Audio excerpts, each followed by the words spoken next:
Hello,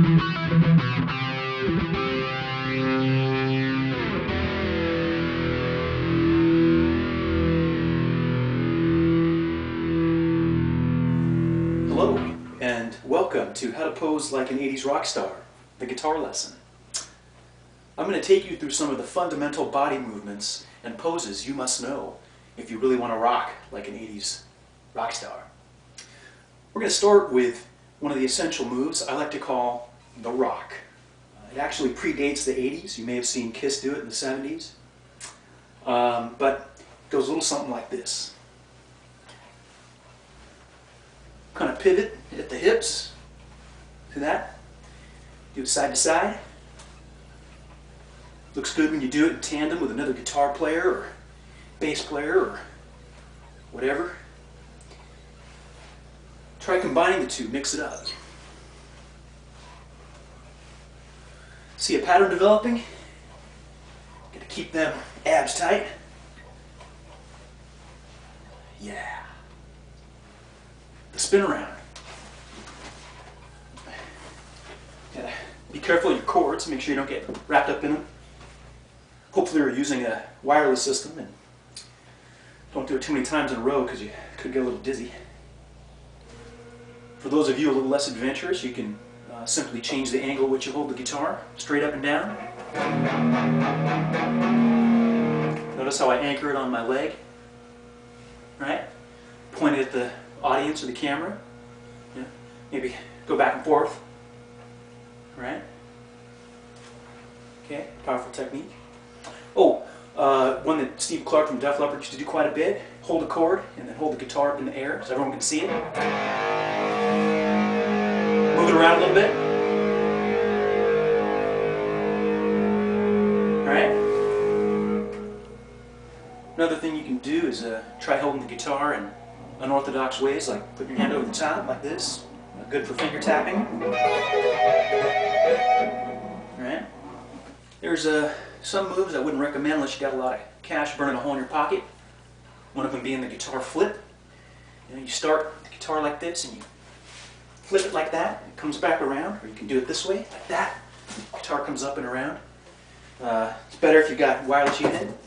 And make sure your strap-on is tight. Yeah, I said strap-on, right? So a pose is not complete without an accompanying face. All right? You got the classic O face, right? There's the I'm out of control face.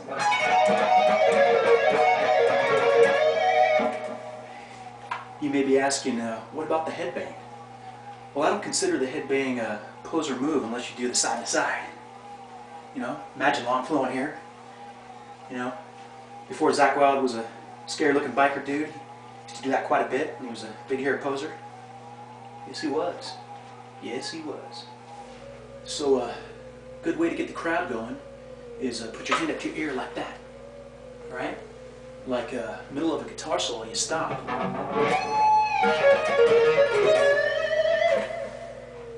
Alright?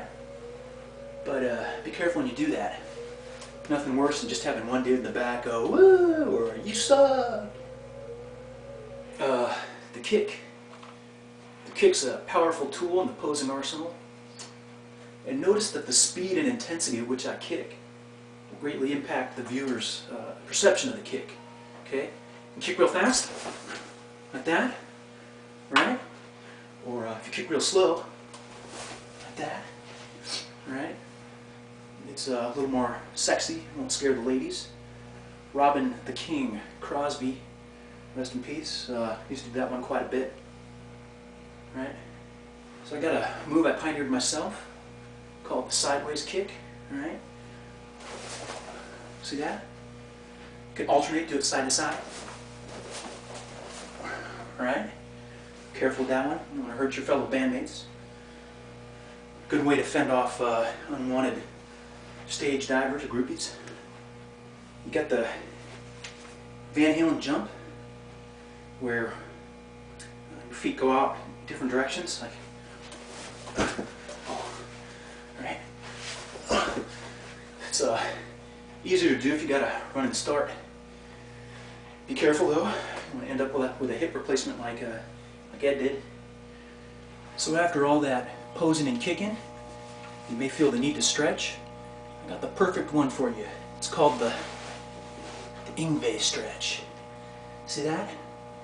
You may have seen him do it on stage quite a bit. I think he picked it up from Richie Blackmore though. Alright, stretches out the inner thigh, keeps the blood flowing, you know. And the Yngwie stretch always kind of reminded me of the one-legged stance, pioneered by Jethro Tull in the 70s actually. Jethro Tull, Ian Anderson, like that. Alright? But wouldn't recommend doing that move unless you're playing the flute and wearing tights. Actually, I wouldn't recommend that one at all. No. So, brief history on posing and rock and roll. Chuck Berry brought a lot of theatrics to it, you know, doing the duck walk. Pete Townsend in the 60s. Jimi Hendrix toward the latter end, you know. Pete with the windmill. Jimi Hendrix playing with his teeth behind his head. Right? He was a master. In the 70s, you know. Kiss, big time, you know. You envision them doing the rock together, like that. Right? Well, it's important that you mix and match, combine poses. You know, see what works best for you. Like you could do a spin, fall by kick, alright?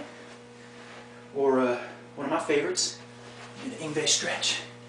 And put your hand up your ear like that. Yeah. So remember, at the end of the day, it's not as much what you played, but how you looked while you were doing it. We'll be seeing you around. Rock on.